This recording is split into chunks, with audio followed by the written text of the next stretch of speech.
Welcome to our deep dive today.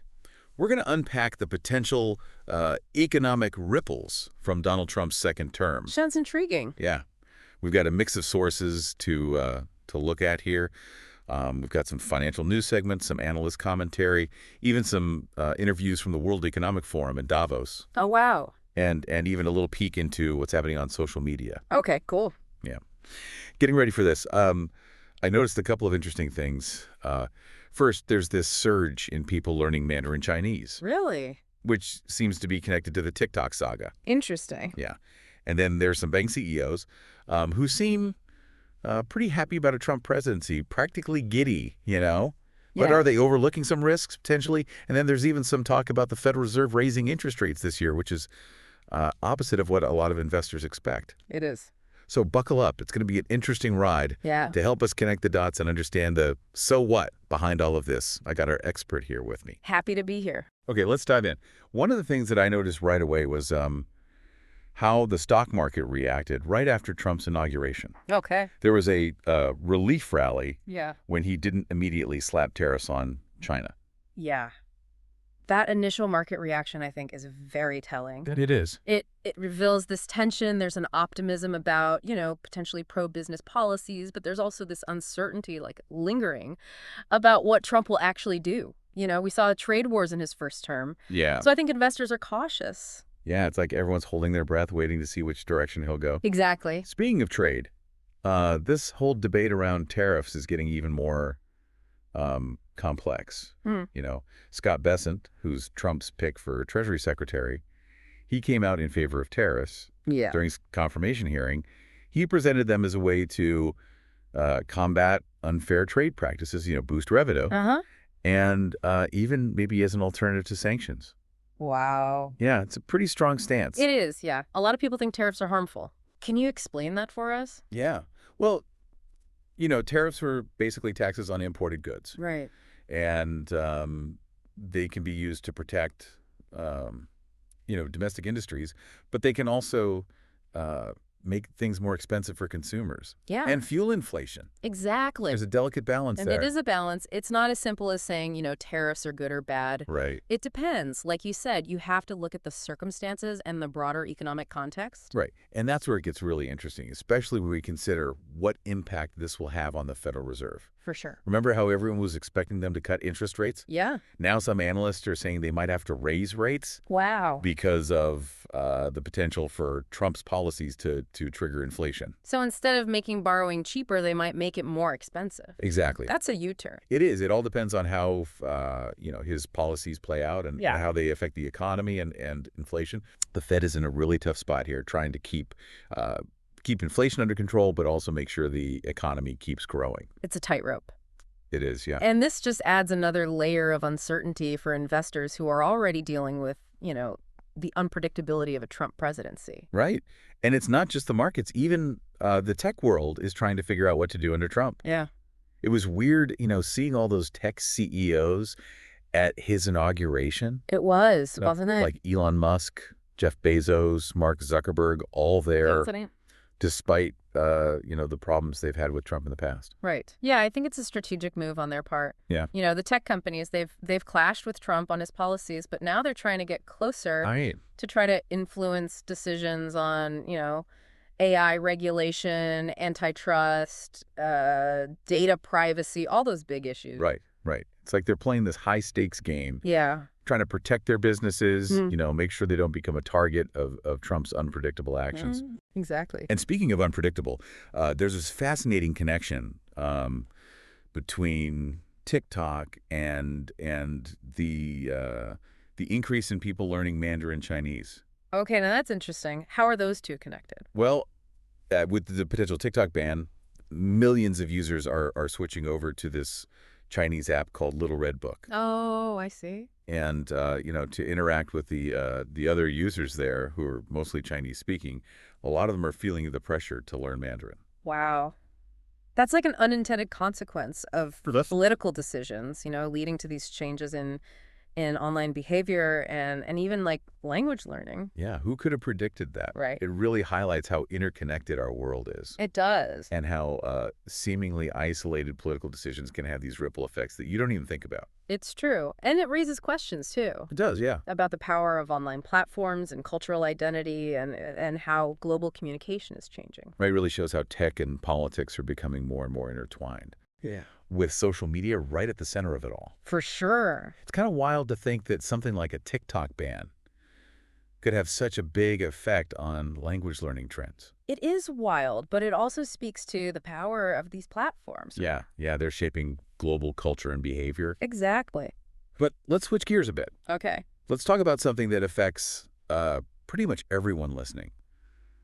The stock market. Yeah, after that initial relief rally, things have been a bit rocky. They have. Some investors are banking on a Trump-fueled economic boom, but others are worried about, what his policies might do. There's a lot of uncertainty. There is, yeah. And that's creating a lot of volatility. Right. We saw this play out with Netflix. Oh, They yes. had a pretty impressive earnings report. They did. But even that couldn't escape, the shadow of uncertainty surrounding Trump's second term. Makes sense. They posted strong subscriber growth and even raised their profitability forecast. Wow. But investors are still cautious. It's like they're waiting for the other shoe to drop. They are. Not sure what impact Trump's policies will have on Netflix's future. Right? Same story with United Airlines, actually. Really? Yeah, record passenger numbers. Wow. Talking about potentially doubling their profit margins.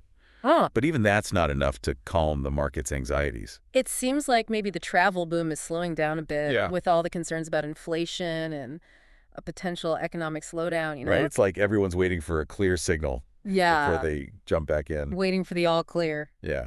So there's this this tension, between all this positive economic data and this lingering fear Yeah.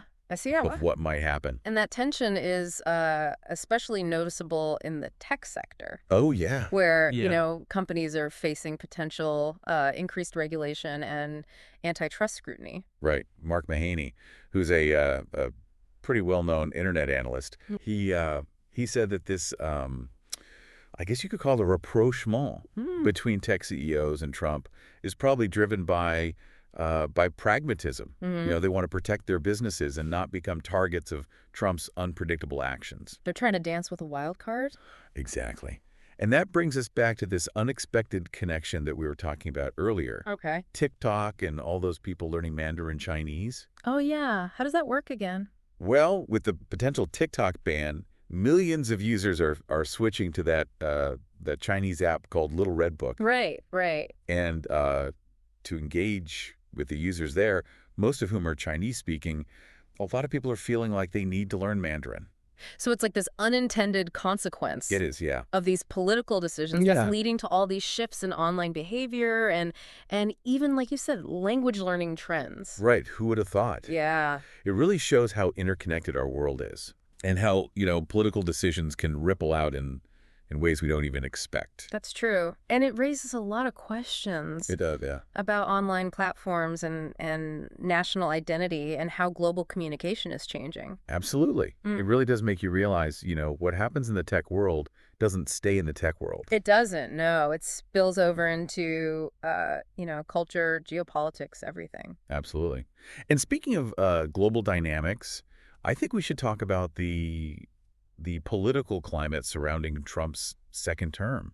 Yeah, I mean, he's a pretty polarizing figure. he is. It's interesting, how reactions seem to fall into these two camps. Yeah. You have some people who are like totally euphoric Yeah. about, a pro-business environment, deregulation, economic growth. Right. And then you have others who are really worried, Yeah. issuing these warnings about, protectionist policies, trade wars. Right. Potential economic turmoil. Yeah, It's like two completely different stories. it is, yeah. Yeah. And this clash of narratives, it's really apparent when you look at the debate around tariffs. Yeah. Remember how Besant really defended tariffs during his confirmation hearing? He did, yeah. He presented them as, as a strategic tool Yeah. to level the playing field, protect American businesses. Right. But the Democrats, they pushed back pretty hard on that. They did, yeah.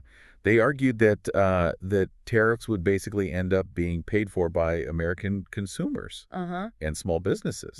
Yeah. Higher prices, economic hardship for everyday people. Right, right. Yeah. It's a classic economic debate. It is. There are valid points on both sides. Yeah. The real impact of tariffs depends on so many things, like currency exchange rates, Yeah. retaliation from other countries, Uh-huh. whether domestic producers can meet demand. It's complicated. It's not just good or bad. Right. It's about understanding the consequences and the trade-offs. Exactly. And this is made even more complex by the fact that we don't really know what Trump's plans are. Yeah, that's true. We're still in the dark about his tariff strategy, how far he'll go with protectionist policies. Makes it tough for businesses and investors to plan for the future. It does, yeah. Yeah. It's like trying to navigate through fog without a compass. Exactly. And then on top of all that, there's the question of how the Federal Reserve will respond. Right. Will they stick to their plan to cut interest rates, or will they have to raise rates to fight inflation? That is the big question. It is, yeah. Their decision will have a huge impact. Yeah. It's like they're trying to thread a needle in a hurricane. Speaking of navigating uncertainty, Yeah. there's another piece to this puzzle we haven't talked about yet. Okay. The Trump trade reversal. What does that mean? Well, during Trump's first term, we saw this surge in small cap stocks, Right. which are often seen as a barometer of domestic economic activity. Yeah. But some analysts are saying that might reverse in a second term.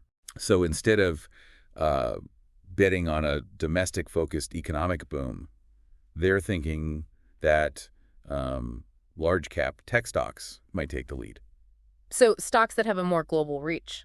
Exactly. It makes you wonder, if maybe investors are starting to shift their focus away from this America First narrative Makes sense? and looking towards companies that can do well in a more globalized world. Especially with all the tension between the U.S. and China. Right. And the way technology is changing everything. Yeah, it's like hedging their bets.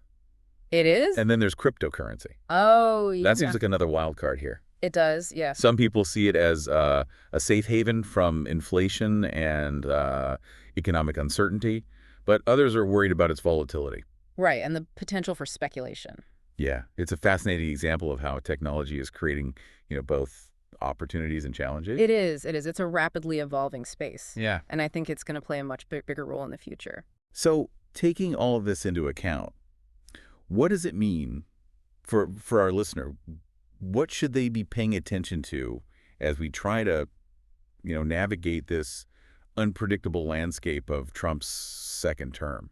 That's the question, right? Yeah. How do we use this information? Right. Well, I think first and foremost, you got to pay attention to what he actually does. Right. Not just the headlines. Right. Look beyond the rhetoric, focus on the tangible actions, especially when it comes to, trade, taxes, regulation. Because actions speak louder than words. They do, especially in economics and finance.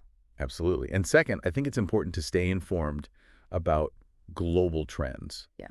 How they might affect the U.S. economy. Right. So not just what's happening here, Right. but also those global forces. Exactly. And finally, I think the key is adaptability. Yeah. Be ready to adjust your investment strategy as needed, and don't be afraid to ask for expert advice. It's a dynamic landscape, so being able to pivot and adjust is essential. So basically, it sounds like we're in for a period of uncertainty, Yeah. volatility, and potentially some big changes.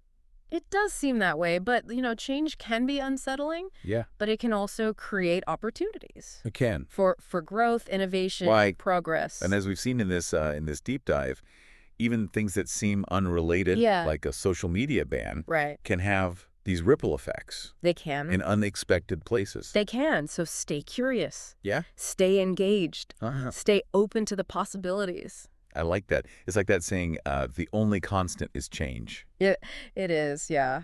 Especially in economics and geopolitics, right? Exactly. And Yeah. and we can't predict the future, but we can at least try to understand what's happening, get some insight so we can make better decisions. Absolutely. And I think that's a key takeaway from this this whole deep dive, It's not about finding all the answers. It's about understanding the forces at play and developing a way to make informed decisions. Right. And I think one of the most powerful tools we have is knowledge. Yeah. Staying informed about global trends, Hmm. understanding how the economy works, Right. paying attention to what these key players are doing. Yeah. Those are the keys to navigating this whole complex landscape. It's like having a map and compass in Yeah. a wilderness that's constantly changing. That's a great analogy. Yeah. And we don't have to do this alone. Right. There are resources, there are experts, there's tons of information out there. The key is to be proactive, Yeah. seek out that knowledge Yeah. and really embrace this idea of always learning. Exactly.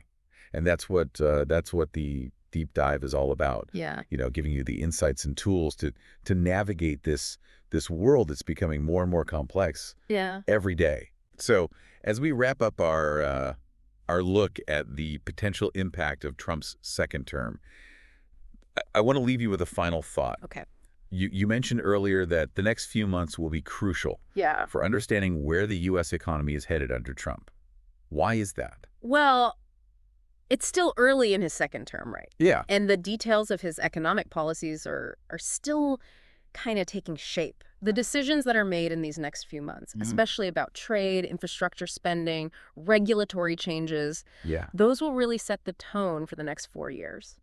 So what can we do as individuals to prepare for these potential shifts? Well, one of the most important things is to stay informed. Right. And not just about the headlines, Yeah. Go deeper, understand the trends, the data behind these economic decisions. Okay. Pay attention to things like inflation, GDP growth, employment figures. Right. Those are all really valuable clues about, how healthy the economy is Mm. and what the potential risks and opportunities are. Okay, so stay informed. Yeah, and diversify your investments. Right. Have a long-term perspective. Right. Don't panic over those short-term market swings. Right. Focus on building a portfolio that aligns with your goals, your risk tolerance. Yeah. And maybe most importantly, be adaptable. Absolutely. Be willing to adjust your strategies as things change. Right. Because like we said, the only thing that's certain these times is uncertainty. That's a good point to end on. Embrace change, stay informed, be adaptable. I like that.